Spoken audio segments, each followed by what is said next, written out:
I'm John Liu, Best of USA Marketing, creator of Operation Lion Claw's Military Simulation Series. I was just going to ask you, what is Lion Claws? What is a military simulation? Military Simulation Series, it's really nothing new. It's been around for at least 60, 70 years. It started with paintball and now evolved into airsoft. Operation Lion Claw started in 2002, involving noted military VIP personalities as team leaders of these series. How did you convince these guys to come and do this? How did you say, you know what, I've got an idea where I want to get civilians and go and play military games? What did they say to you? How did you get them to do this?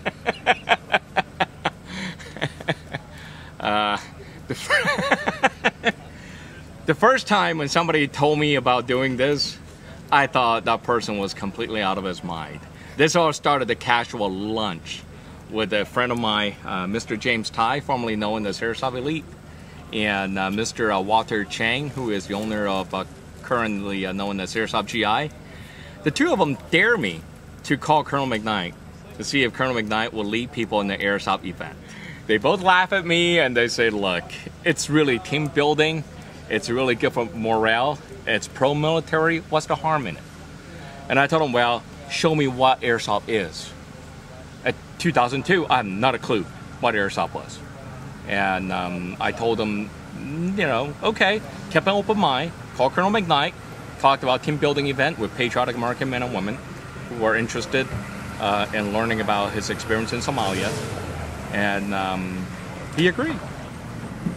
Excellent, and here we are today with Lion Claws all over the United States. Yeah, we have 14 events scheduled a year. That's fantastic. You seem very pro-military. Where did you get this enthusiasm for military-style simulations? When I was a kid, I was born in Taiwan. Okay. I was born in Taipei, Taiwan. And I was born in '64, so late 60s, growing up in late 60s, early 70s, we had a lot of GIs come to the house. My mother was a diplomat assigned to the U.S. Air Force because my mother spoke 3 different languages, Chinese, English, Japanese, all fluent. Oh. My father owned his construction business. My parents were fairly well-to-do, but at every American holiday, my parents always made a point to invite single GIs to the house because they have no place else to go. They would invite them to the house and hang out, you know, for Christmas party. And then it turns out to be a tradition. Officers will bring their wives. Everybody come to our house for parties. This was in Taiwan. It's very nice of your family to do that. That's just been the way it was, the way I was brought up. And being surrounded by those GIs, they would take me to the commissary, to the PX, to Toyland. I mean, this is the land before Toys R Us. It's called Toyland. Some of you old-timers probably remember. And they would buy me G.I. Joes. Dude, I mean, when I was a little kid growing up in Taiwan, anything American was like gold. And to have a G.I. Joe, oh my God. And I look at these G.I. Joe toys and all that, they bought me stuff. And so anyway, to this day, I can never forget the kindness shown or kindness afforded to me when I was a child. And I do this purely out of the love for the military. And now you have well, probably one of the biggest airsoft communities in the world.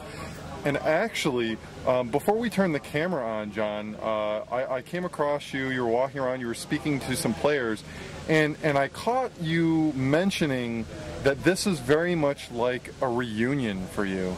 Yes, every event, every LC event is like a reunion. These players bless their hearts. They're great airsoft enthusiasts, and they follow us around the country. We're very, very fortunate that we have so many patriotic young men and women who just love what we do, believe in what we do, and they support us. Every event we do, we donate a portion of the proceeds to the military charity.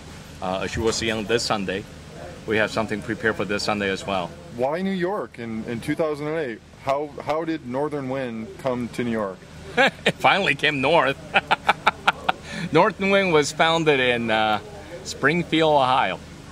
And a lot of people will say, of course, that's not north. Well, compared to Southern California, it is. And we had 3 years, we rented 3 years in Springfield, but then we feel like we really need to move it north.